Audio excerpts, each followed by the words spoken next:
Gloria a Hashem. Shalom Aleichem, pasa a vosotros. Este video pienso titularlo Fundamentos o Principios de la Fe y jugar un poco con el conocimiento humano, su capacidad de entendimiento y sus límites, los límites del conocimiento humano. Claro, jugar con el concepto por encima, no nada muy extremadamente profundo. Bueno, vamos al meollo del asunto de manera un tanto rápida. Fíjense, existe lo que es la capacidad cognitiva. La capacidad cognitiva es, vamos a llamarlo raciocinio humano. Todo ser humano tiene un alma y un cuerpo. El alma tiene 5 partes. Para la mayoría, tres partes tiene la Neshama. Para los sabios tiene 5 partes. Vamos a limitarnos a hablar de la parte de Ruach. Dentro del alma, o lo que en español el constructo alma designa, es muy limitado por cuestiones idiomáticas. Más abarca el concepto en cuanto al pensamiento judío, al pensamiento de la Torá. Existe lo que se llama Neshama, que es la parte más elevada, que se conecta con Hashem, a grosso modo, ¿verdad? Y está el Ruach y está el Nefesh. El Nefesh es la parte más vinculada a los sentidos, la parte más sensorial del alma, que está en la sangre, la cual está prohibida ser consumida. La Ruach, dentro de sus muchos aspectos, está el aspecto cognitivo, está la razón, si se quiere, ¿verdad? Y la Neshama es la parte más elevada, como enseñan los sabios, que cuando tú te duermes, tu Neshama se eleva y va relacionándose con Hashem en distintos niveles, en distintos aspectos. Y este sueño es como una 60ª parte de la muerte. Tratando de hacer un símil, ¿verdad? Un parangón. Vamos a enfocarnos en Ruach, en el aspecto cognitivo. En el aspecto cognitivo, en el raciocinio del ser humano, están todas las estructuras de pensamiento, todos los constructos que se hacen para asociar ideas con expresiones idiomáticas. Ruach es básicamente esto. Tiene mucho que ver con esta parte y es el foco de lo que queremos tratar acá. Una disonancia cognitiva viene a ser aquella nota discordante que sucede, que rompe con la naturalidad de los constructos de pensamiento que se dan por establecidos, por normales, por distintos aspectos culturales, como ustedes quieran, las consideraciones que se dan por normal, que se repiten comúnmente en distintas sociedades. Meta ahí cultura, folclore, estilo de música, expresiones distintas de la vida cotidiana. Una disonancia cognitiva viene a ser aquella nota discordante que rompe con esto. Por ejemplo, yo vi un anuncio en el cual estaba una persona viendo televisión y viendo esa televisión querían hacer como que la realidad de lo que se está viendo es impresionante por ese tipo de pantalla y ese servicio, y un tronco estalla y se ve esa percepción, esa realidad. ¡Wow! Para mí es una disonancia cognitiva explícita. Si algo de madera estalla, las astillas tienen que causar estrago. Si no hay astillas, ¿qué madera fue la que explotó? Si algo se está quemando, excelente, vamos a irnos al mejor de los ejemplos. Moshe Rabenu en la zarza ardiente vio una disonancia cognitiva. Moshe Rabenu vio una zarza que es un tipo de hojarasca que se quema fácil y se consume rápido. Y esta salsa no se consume, sigue prendida. ¿Qué es esto? Esto es totalmente no natural. Eso para él fue una disonancia cognitiva. Y se acercó a la salsa ardiente y sabemos la historia, cómo se desarrolló, qué fue lo que ocurrió realmente. Pero sabemos que para que algo se esté quemando se necesita algo de quemar, oxígeno y algo que cause ignición.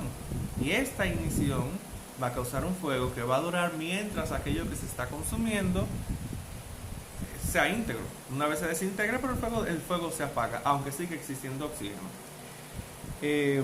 ¿Cómo es que una hojarasca se quema tan rápido y ya sigue encendido y no se consume? Eso es una disonancia cognitiva. Vamos a mencionar entonces lo que son experiencias sensoriales. Sigan conmigo, hay un punto. ¡Ay, mi vida! Aquí está mi corazón, aquí está Isabela. ¿Qué son experiencias sensoriales? Tenemos necesariamente que hablar de los sentidos. En cuanto a los sentidos, tenemos que ver, sabemos cuáles son los 5 sentidos y cuáles son las cosas que se perciben a través de ellos. Esas experiencias sensoriales van a ir precisamente marcadas en función a aquello que están haciendo referencia, a aquella cosa que le caracteriza. A ser más concreto, una experiencia sensorial visual tiene que ver con, vamos a hablar de colores y de la percepción del ojo, cómo hace, cómo fragmenta la luz en un prisma y lo que se percibe no muy profundo.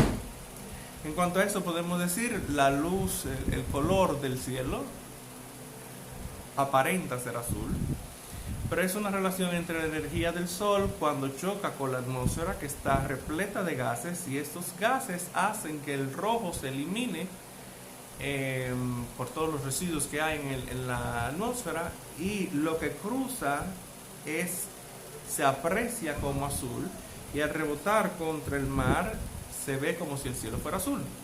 Realmente no es azul el cielo, sería un color más violeta, más amatista, más morado.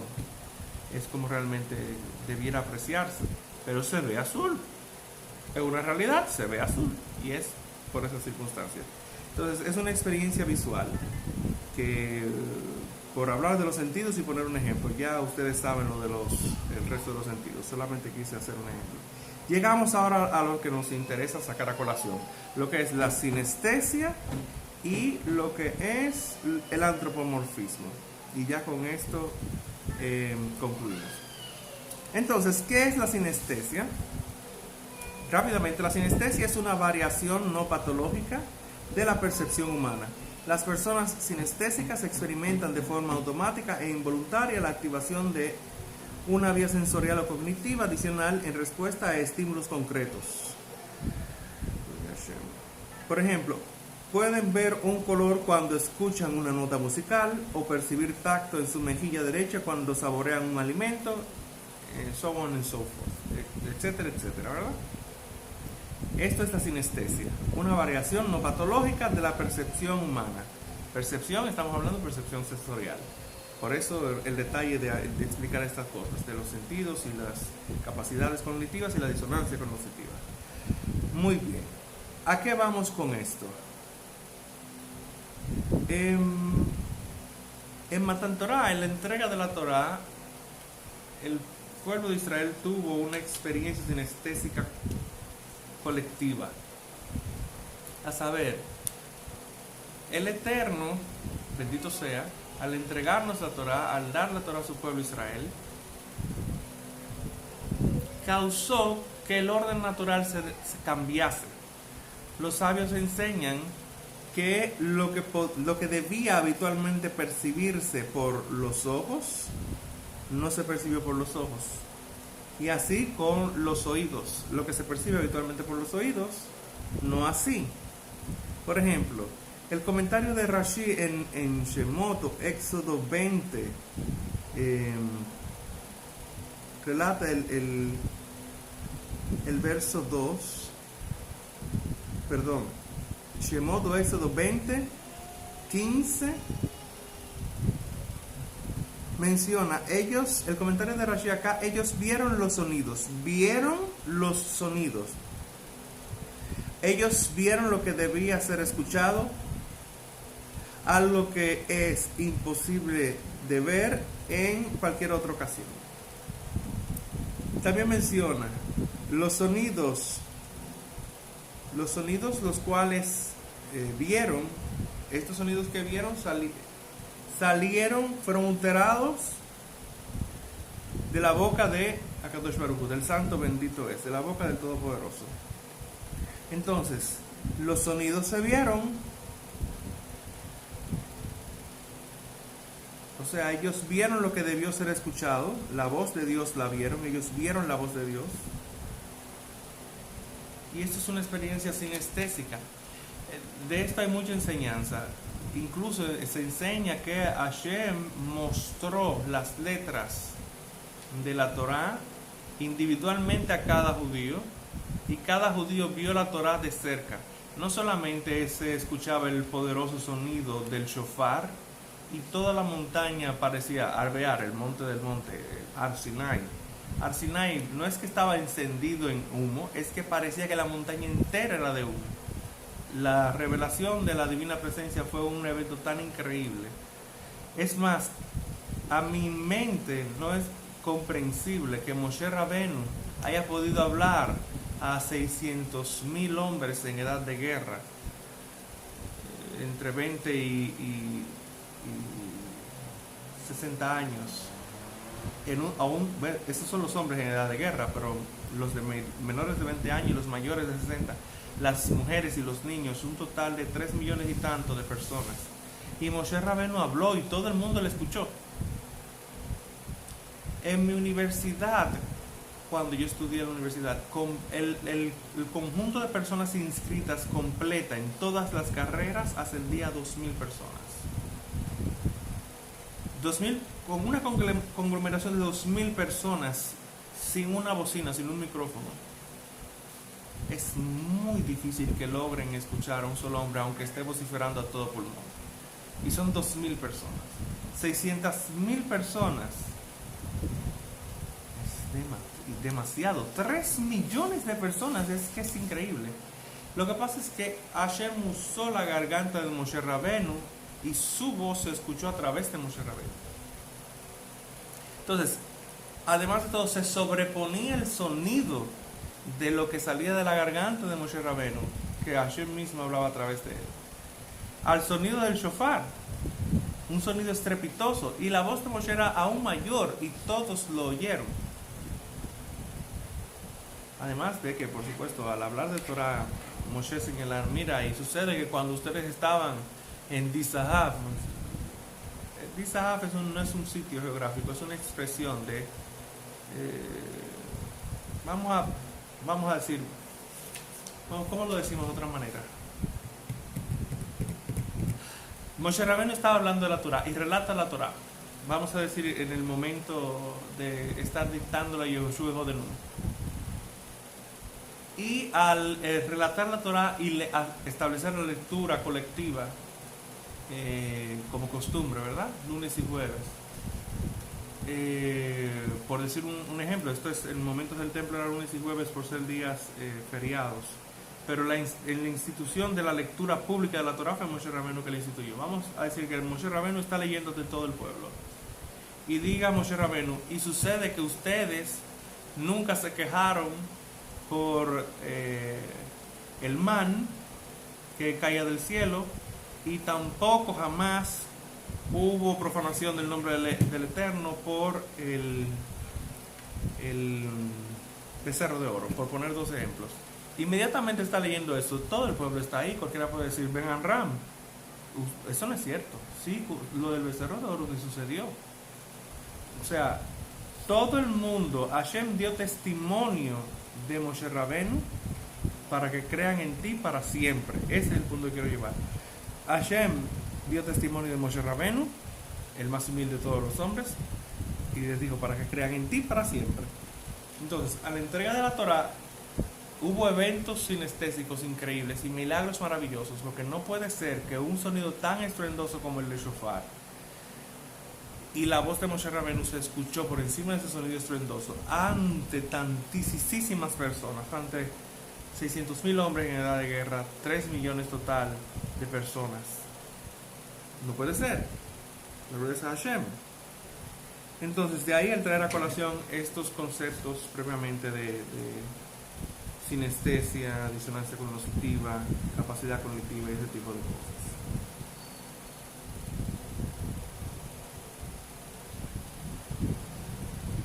Gloria a Hashem. Entonces, esto por poner un ejemplo de lo que es sinestesia. Se pudo oír lo que Moshe Rabbeinu habló, y esto que habló, que es palabra de Hashem, es la Torah, se pudo ver dibujado en el cielo y ante ellos, ante su cara, literalmente. Venga, ¿usted acepta esto que le estoy diciendo? Alvear fue Hashem, el monte del monte, el monte Sinai, el Eterno lo volteó encima del pueblo y se impuso al pueblo. Si ustedes aceptan la Torah, bien. Si no la aceptan, este va a ser su final. Entonces, el pueblo por supuesto aceptó la Torah. Había gran temor, temblor y estremecimiento ante la revelación de la divina presencia en el momento de Matan Torah, en el momento de la entrega de la Torah. Esto tiene una razón de ser, porque el Eterno volteó el monte del monte sobre el pueblo. El pueblo aceptó la Torah y la aceptó de buena voluntad. ¿Por qué? Porque previo a esto ya sabemos, el pueblo dijo, haremos y escucharemos. Cuando el Eterno pronunció los 2 primeros mandamientos, la revelación divina fue tan maravillosa de que el pueblo, todos murieron, todos, absolutamente todos murieron delante de Hashem ante su revelación. El Eterno tuvo que hacerles resurreccionar y luego pronunció el segundo mandamiento. Primero, Ani, Hashem, Elohim, yo soy Hashem, Elohim de ustedes. Todos murieron, el Eterno los hizo resurreccionar. El segundo mandamiento, no tendrán dioses delante de mí. El pueblo volvió a morir de nuevo. El Eterno los hizo resurreccionar y el pueblo huyó. Y le dijo, Moshe, acércate tú a Hashem, no sea que nosotros evidenciemos su presencia de nuevo y muramos, pues no sabremos si habremos de ser resurreccionados. Que te diga a ti lo que ha de ser, y nosotros haremos y escucharemos. Haremos y escucharemos. Aceptaron la Torah. Lo que Hashem diga, eso haremos. Y a los que se atreven a pensar que quizás el pueblo lo aceptó por coerción, por obligación, sabemos, figura en la Megilá de Esther, en el libro de Esther, que la respuesta con relación a esto. Los judíos confirmaron lo que ya habían aceptado. Y está escrito ahí. Ahora, ¿por qué Hashem volteó la montaña? Porque un esposo que cuando un esposo se impone a su esposa, no puede apartarse de ella jamás. Está prohibido para ese esposo divorciarse de ella. Y esto es lo que quiso implicar Hashem. Eso es lo que está aludido. Que Hashem hizo un pacto con Israel, el cual es eterno y para siempre. No solo que se evidencia en el Shabbat, sí, pero acá lo hizo también palpable, para ejercer, para cumplir él mismo los mandamientos que ordena. La gruesa Hashem. Para finalizar, esto es lo del evento sinestésico. Para finalizar vamos a hablar de los antropomorfismos. Un antropomorfismo es cómo Hashem hace perceptible a nosotros, cómo el Eterno hace que nuestra capacidad cognitiva asimile cosas espirituales, aunque sean abstractas, y las acomoda a nuestra realidad para que nuestra capacidad cognitiva las asocie con constructos concretos. En buen dominicano, ¿qué estamos diciendo? Un antropomorfismo es cuando Moshe Rabbeinu le pidió a Kadosh Baruj Hu, al Santo Bendito es, muéstrame tu gloria. El Eterno le dijo, párate sobre la roca, sobre Mashiach, sobre la roca inconmovible. Pero hablamos de eso después. El Eterno le dijo a Moshe Rabbeinu, párate sobre la roca y yo voy a pasar delante de ti y te cubriré con mi mano y te mostraré mis tzitz, acá atrás quedaban el turbante que tenía el Kohen Gadol, el sumo sacerdote, la placa de oro que dice santidad a Hashem. Bueno, aquí arriba todavía aquí se ve el letrero de la comunidad y en santidad a Hashem. Los tzitz, esa plaquita de oro, tenían esa lectura. Como esto solamente se amarra acá, el Eterno yo te voy a mostrar mis tzitz, te voy a mostrar, y lo traducen como mis espaldas. Eso es un antropomorfismo, es dar una forma entendible a nuestros constructos, a nuestra capacidad cognitiva, cosas que son espirituales. Hashem tiene mano. Hashem no tiene mano. Adonai, bendito sea, no tiene forma ni figura ni nada que se le parezca. Entonces, cuando dice yo te voy a cubrir con mi mano, no es que Hashem tenga una mano, no es que él tenga una forma definida. Es que te voy a proteger, te voy a cubrir. Y te voy a mostrar mis tzitz, te voy a mostrar mis espaldas. Hashem no tiene espalda. Lo que te está dando a entender es precisamente esto, un antropomorfismo que te lleva a asociar la naturaleza común, la naturaleza normal como lo describe la normalidad, la campana de Gauss, en términos estadísticos. Que todo lo que está entre -2 y 2 son un 90 y tanto % de los casos. Todo lo que está entre -1 y 1 se reportan el 66 y tantos % de los casos observados. Es una normalidad estadística. Cuando se habla de normalidad es por eso, por la campana de Gauss. Como nosotros lo que entendemos normal por los constructos que no son comunes, el Eterno lo lleva realidades espirituales abstractas a nuestro contexto. Estos son los antropomorfismos y son sumamente necesarios. Antropomorfismos están a todo lo largo de la palabra. Hay un salmo, el Salmo 91. Bajo sus alas estarás seguro. Con sus plumas te cubrirá. Y en sus alas... Ay, Dios mío.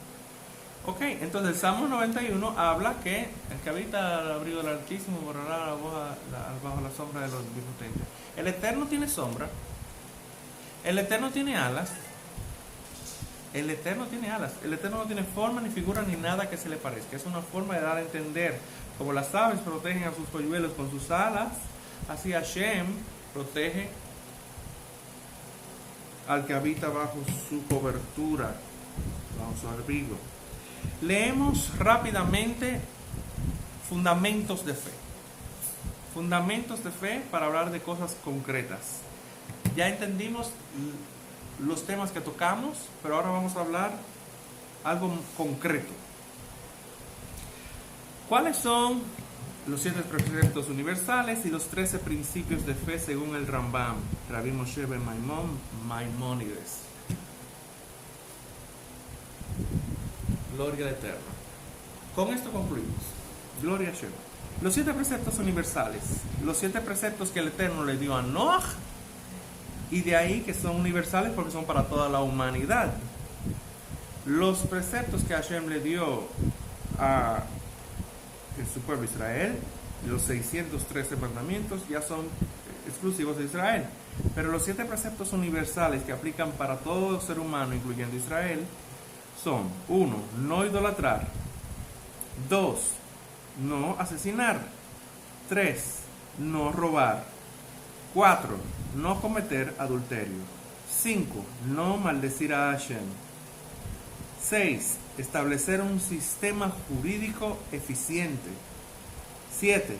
No comer carne que fuera cortado de un animal en vida. Son evidentes estos mandamientos, no necesitan mucha explicación. En cuanto al sexto, establecer un sistema jurídico eficiente, el Eterno ordenó establecer jueces y policías. Hay una parsha que se llama, una porción de estudio se llama Shoftim o jueces, que habla de esto. Y en la parsha de Yitro también se habla de esto. Relativamente, cuando le dijo a Moshe, consulta con el Eterno y pon cabezas sobre 100, sobre 50 y sobre 10 para que los temas alágicos lo traten y solamente los temas muy difíciles lleguen a ti, para que puedas sostenerte en pie, porque si no vas a seguir estando desde el día hasta la noche acá y no va a ser suficiente para el pueblo ni para ti. Voy a poner un ejemplo. Este mandamiento es importantísimo. Lamentablemente yo he escuchado, todo el mundo ha escuchado, dadas las turbas que han estado ahora en Estados Unidos a causa de supuestamente a causa de un conflicto racial de Black Lives Matter. Muchas turbas han estado sucediendo y para colmo se ha escuchado la voz de muchos proclamar defund the police, quitarle los fondos a la policía. Absurdo. El Eterno, bendito sea, ordenó establecer jueces y policías. Es más, hasta en el Brit Hadashah, en el pacto renovado, lo que le llaman Nuevo Testamento, hay una expresión famosa, no sé dónde está honestamente, donde fuereis a hacer lo que viereis. Tengo que buscar eso porque ahora no estoy seguro. Pero es lo normal seguir, no normal, no, es una mitzvah. Donde tú estés, tú tienes que cumplir las normativas de ese sitio donde tú estás. Si sucede que esas normativas van en contra de la normativa divina, entonces tú debes irte de ese sitio. Pero mientras tú estás en un sitio, estás sujeto a la ley de ese sitio. Esto es el sexto, establecer un sistema jurídico eficiente. El séptimo, no comer carne que fuera cortada del animal en vida. Este mandamiento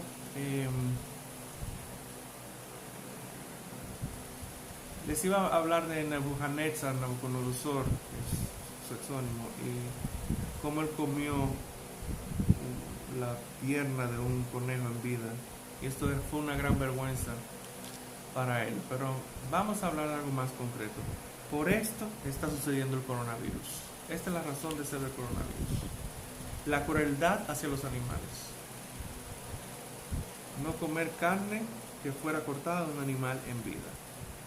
Por esto es que está sucediendo el coronavirus, la pandemia que nos incumbe ahora. Lamentablemente en China se dan casos muy horribles. Ustedes han visto en internet cómo ponen pulpos que mientras se estén moviendo es que deben ser consumidos. Y así con muchos otros animales. Incluso hay mesas que son redondas y que esta parte no lo vean los niños si lo están viendo en su hogar con los niños, eso que voy a decir. Hay mesas redondas que en el centro tienen un hoyo y amarran, por ejemplo, a los monos acá y esa parte redonda, y mientras el animal está en vida le abren la cabeza y consumen su cerebro, se comen su cerebro. Esto es horrible, esto no puede ser, esto es crueldad hacia los animales. Toda expresión de crueldad hacia los animales causa este tipo de consecuencia ante la humanidad. Esta pandemia, por ejemplo, el coronavirus, es por esa razón. Y eso se lo digo no porque Hashem lo haya revelado, sino porque he escuchado a muchos rabinos hacer referencia a esto, lo cual es horrible, es tremendo, es horrible. Miren qué tan importantes son los preceptos universales, las leyes noédicas o noágidas, las leyes que el Eterno le dio a Noah y que son para la humanidad toda. Vamos a los 13 principios de fe del Rambam. 1. Hashem es el creador de todo lo que existe. 2. Hashem es uno, siempre lo fue, lo es y lo será. Shema Israel, Adonai Elohenu, Adonai Echad, ¿verdad? Escucha, oh Israel, Hashem, nuestro Dios, Hashem es uno y único. El segundo principio de fe del Rambam, Rabbi Moshe ben Maimón o Maimónides, Hashem es uno, siempre lo fue, lo es y lo será. 3. Hashem no tiene cuerpo y ninguna imagen puede representarlo. 4. Hashem existía antes de que nada existiese y existirá después de que todo haya desaparecido. 5. Solo a Hashem debemos servir y alabar. 6. Los verdaderos profetas han sido inspirados por Hashem. 7. Moshe fue el mayor de los profetas y su profecía es verídica. 8. La Torá que actualmente conocemos es la misma que le fue revelada a Moshe en Har Sinai. 9. La Torá nunca cambió ni cambiará. 10. Hashem conoce todos los actos y pensamientos humanos. 10. Hashem recompensa con el bien a las buenas acciones e inflige castigo por las malas. 12. Vendrá el Mashiach, descendiente de David. 13. Habrá una resurrección. Gloria a Hashem. El Eterno no tiene forma ni figura, ni nada que se le parezca. No podemos reducir a Hashem a algo que puede ser definido. Porque al momento en que se dice Hashem está aquí, significa que no está allá. La Shekhinah, la revelación de Hashem, se expresaba encima en el propiciatorio, en la tapa del arca, entre los querubín. Él se manifestaba así, pero no es que él estaba ahí, entonces él está dentro de su creación. No, todo lo que existe está dentro de Hashem, en un espacio que él creó dentro de sí, del cual se abstuvo, y así permitió el concepto de la pluralidad. Permitió que existiese algo además de él mismo. Es como si hubiese creado el número 2. No sé si me voy a entender. El plural, algo además de el Olam, el eterno, el absoluto, el único. Entonces se abstuvo de sí mismo dentro de un espacio que él creó. Esto es el universo. Y todo lo que creó, lo creó dentro de ese contexto, para permitir que exista algo además de él. La gloria es a Hashem. Estos son los conceptos del Rambam, son principios de fe, son cosas concretas. Ya acercándonos al final del video, habiendo dicho cosas que son un tanto abstractas y otras concretas, hacemos referencia a dos cosas. La primera, ¿qué hay en el arca del pacto? Y segundo, el kashrut, como evidencia de la perfección de la Torah. ¿Qué hay en el arca del pacto? En el arca del pacto está las lujot, las tablas de la Torah. Están también la vara reverdecida de Aarón a Cohen. Está una porción del man, una porción del man, que es el maná. Y está también una copia de la Torah. La gloria sea Hashem, eternamente y por siempre jamás.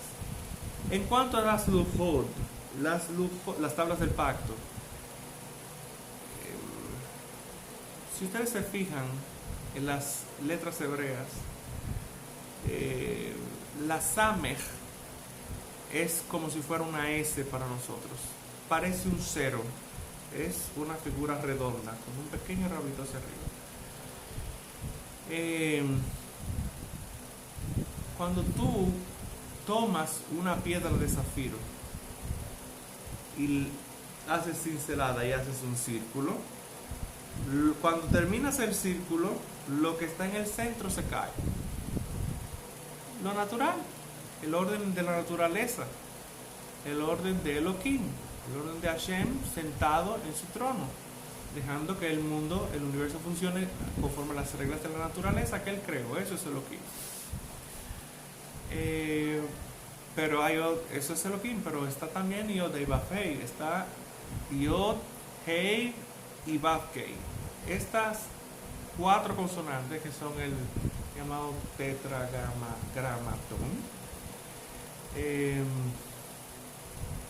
es cuando Hashem se sobrepone al orden natural que él creó. Lo natural es que las aguas estén unidas con las aguas, pero el Eterno nos hizo cruzar por el Yam Suf, por el mar rojo, mar de juncos. Eso no es natural, él se instauró así. Lo normal es que tengamos que caminar por el desierto y subir y bajar las dunas. El Eterno rodeó a Israel con 6 nubes, una arriba, una abajo, una a cada uno de sus lados, y la que iba adelante iba allanando las dunas, matando las serpientes y los escorpiones. Y una columna de nube de día les guiaba, y una columna de fuego por la noche les guiaba. Esto no es natural. ¿Por qué no es natural? Porque cuando vinieron los egipcios, cuando vinieron los Mitzrim, la columna de fuego se puso entre ellos y los Mitzrim, entre el pueblo de Israel y los Mitzrim, los egipcios. La luz irradia hacia todos lados. Es absolutamente no natural que la columna de fuego fuera oscuridad para los Mitzrim y fuera luz para los israelíes, para los israelitas.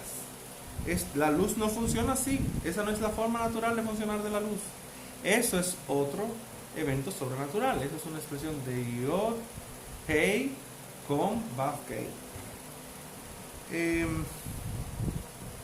Entonces, el arca del pacto. Por eso traigo a colación esto de las Samech, en las Lujot. Porque cuando el Eterno escribió las Lujot, con su dedo le escribió. Entonces, al ser un trazo, hizo el trazo de este lado, pero también del otro lado se veía el mismo trazo. Pero él no hizo dos veces el trazo, él lo hizo una sola vez.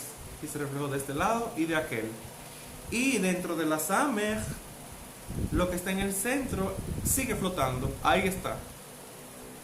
Eso no es natural.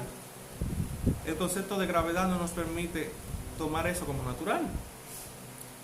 Pero esa es una de las evidencias de cuál, si se pusieran las Lujot delante de ti y te dijeran cuáles son las verdaderas y cuáles son las falsas, ya tú sabes cómo.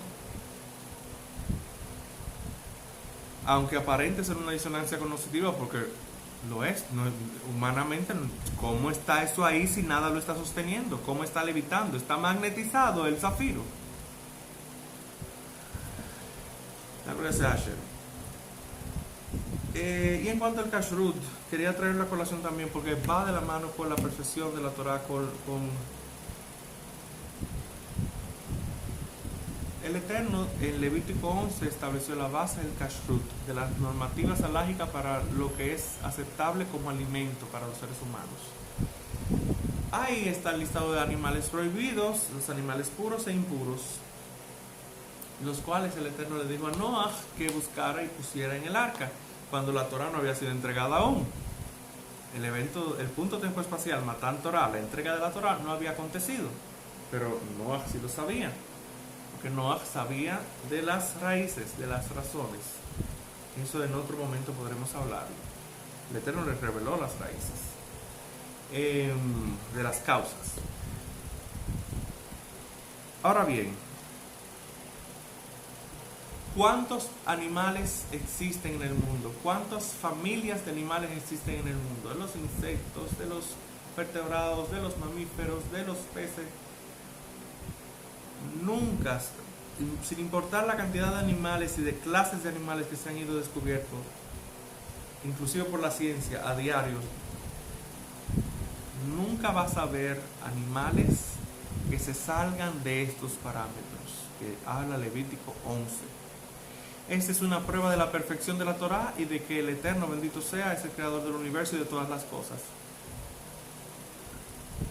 Nunca vas a haber descubierto un animal que salga del perfil que habla el kashrut, que habla Levítico 11. En cuanto a los peces, de un perfil, los que tienen aletas y escamas, estos son kosher, estos son aptos, estos comeréis. Si es uno o el otro, no. De los animales, solamente el creador del universo puede darte una especificación tan clara de los animales, lo cual sería hasta contraproducente. Moshe Rabbeinu baja con las Lujot y dicen: Hashem dijo, si tú lo que quieres es convencer a la gente para que te siga, dile cosas fáciles, no le digas cosas tan difíciles que en el momento mismo que se compruebe que hay un animal que se sale de este perfil, entonces la Torah es falsa.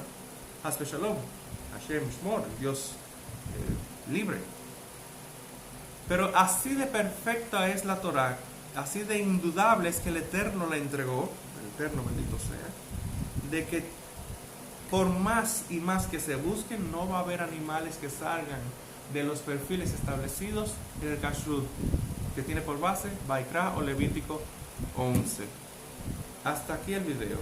Lo que queremos dejar dicho es: no importa cómo tú percibas las cosas, cuáles constructos se construyan precisamente en tu esquema de cultura, en el esquema de valores, se podrá aceptar como bueno o admisible X o Y. Culturalmente, todo eso no importa, porque lo que realmente es determinante es cómo girar alrededor de Hashem y de su Torah. Hay personas que se entienden, hablando de los LGTB y 8000 letras más. Hay un hombre de 35 años, negro y calvo, que de repente él se entiende que él es una niña china de 7 años. Una niña de 7 años, china y con el cabello por aquí. Él se ve así y él hay que decirle que es así. Esa es su percepción de sí mismo. Él puede crearse constructos en ese sentido. Puede haber un apoyo social a su creencia. Pero el DNA es el ácido desoxirribonucleico, es el ADN. La realidad está ahí. La madre de que nació está ahí. La normalidad, la realidad no va a cambiar en base al constructo que él tiene de sí mismo o el constructo social que se le aplaude. No. La realidad siempre debe ser en función a la Torah. En todo contexto. Yo me siento contigo en la mesa y tú te dices ser homosexual. No hay problema, comemos y hablamos Torah. Tú te sientas a la mesa aquí conmigo y en la mesa se ven tus tatuajes que te cubren desde el codo hasta la muñeca. No hay problema, nos sentamos y compartimos en la mesa y hablamos Torah. Tú eres un hombre calvo de 35 años, negro, y te crees una niña de 7 años china. Nos sentamos a la mesa y compartimos Torah. No hay ningún problema. Ahora, la realidad de la Torah no está sujeta a comprobación, no está sujeta a lo que uno entiende, sino que es lo que es. ¿Y qué es lo que es? La verdad. ¿Y quién es la verdad? Emet Hashem, bendito sea. Emet es uno de sus nombres. En el contexto privado, sé educado, sé delicado, date a amar. Respeta lo que el otro entiende o se cree o lo que sea. Respétalo. Derech Eretz.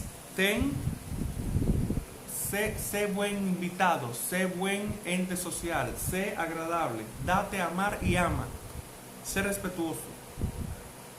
Para la gloria de Hashem. Comparte.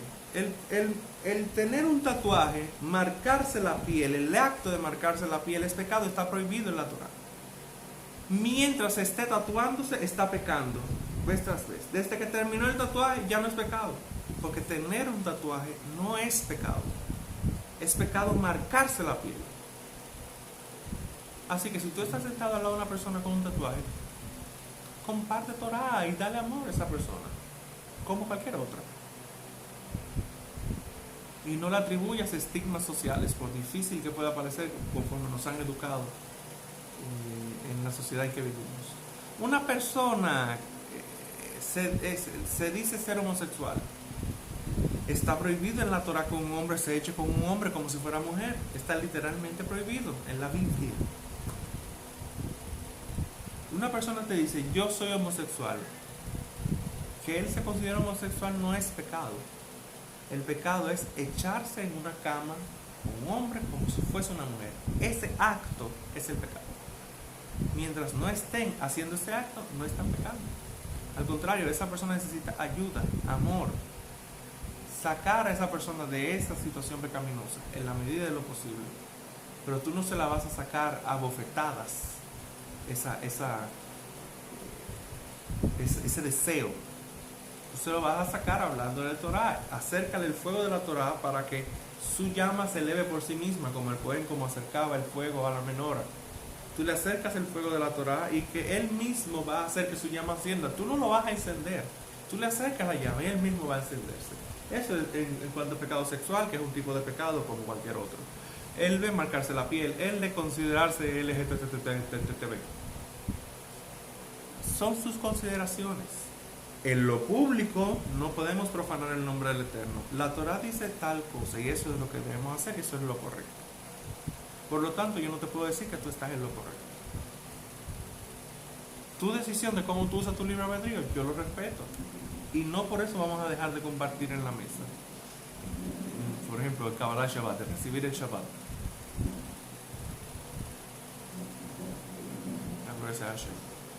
Que esta conversación acerca de lo que pensamientos abstractos, de cómo se construyen los constructos en determinadas sociedades y cómo se perciben las cosas como buenas o como malas, y cómo podemos inclusive acercarnos al entendimiento como un ente en sí mismo, o sea, cómo nuestra capacidad cómo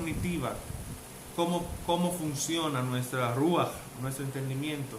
que el entendimiento de las disonancias cognitivas y las cosas que contrastan con estos constructos, que como los antropomorfismos y los eventos sinestésicos que se ven en la Torá nos sirvan de camino para entender lo que se quiere revelar, y que este video en cuanto a estas explicaciones sean un ancla, un punto de apoyo para acercarnos a la Torá y poder tener un mejor entendimiento de ella, para expresar amor a los otros, para expresar amor es determinante, en esto sabemos que somos discípulos del Mashiach, para expresar amor hacia los demás, para elevar el alma, el nivel espiritual de los demás, exponiéndole el fuego de la Torá. Que este video sirva como herramienta para la comprensión y el buen trato, el comportarse correctamente en el camino de la tierra, o Derech Eretz. Que este video sea una invitación al retorno pronto y en tiempo cercano del Mesías, Yeshua, Señor nuestro, y que podamos servir al Eterno con herramientas, con la mayor cantidad de herramientas posible, pero la principal herramienta, nuestra devoción al Eterno, nuestro apego a Él, a su Torah y a sus mandamientos. Que esto sea así para nosotros, en el nombre de Yeshua el Mesías, amén y amén. Gracias por todo. Shalom Ubrachot.